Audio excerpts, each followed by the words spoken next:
Manquero, and I will be presenting problem solving in a historical context, so slavery in the United States. This is a racial problem, and the problem is slavery. So it was first identified because of previous anti slavery movements. So we see people just realizing that it's an immoral business practice. So we see more people jump onto the anti slavery movement, and it's identified as a problem and defined as an overall dehumanizing and immoral experience for a lot of people. So it did affect the black community most significantly because we see that they are targeted, they are the ones put in these situations, and they have emotional distress and neglect physically and are restricted in their freedom. And the influence of slavery is still here today in the future generations of these slaves and in the systems in the prisons today we see slave labor. Solutions to slavery. So Abraham Lincoln provided the largest solution. He was a controversial figure because in the time slavery was very prevalent, and we see that he just abruptly said, "Okay, no more slavery." So the 13th Amendment was a change in the Constitution that just abolished slavery.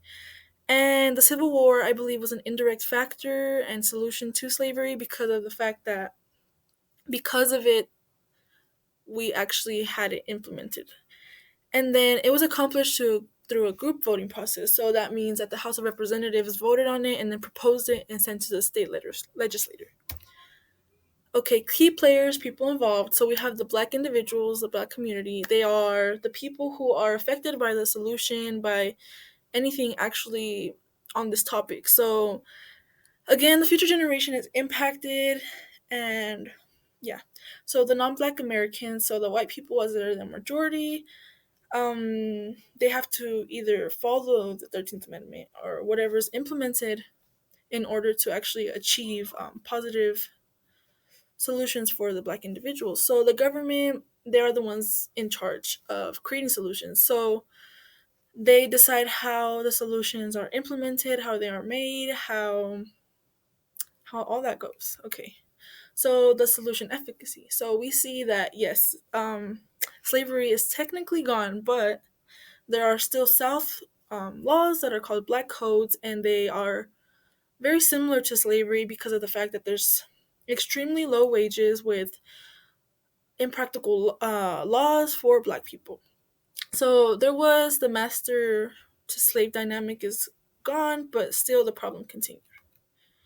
So evidence of critical thinking. This is the anti-slavery movement was years and years of just identified as a problem. So there were several books, essays, and mostly by black novelists, just research papers about slavery, its problem, its effects, and solutions.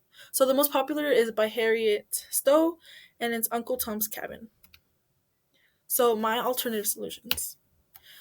So I believe I would have taken a social approach, so providing resources, so telling about job opportunities and how to survive in the post-slavery world for black individuals, and psychological and physical care. So they were abused physically, and of course their psychological impact. So I would have provided that for them, and then financial assistance, a little start money because they're starting from nothing, so they do need that little push. And the education, they were deprived of education, and to survive in an otherwise educated society, they it's something they need, and just they deserve that as well.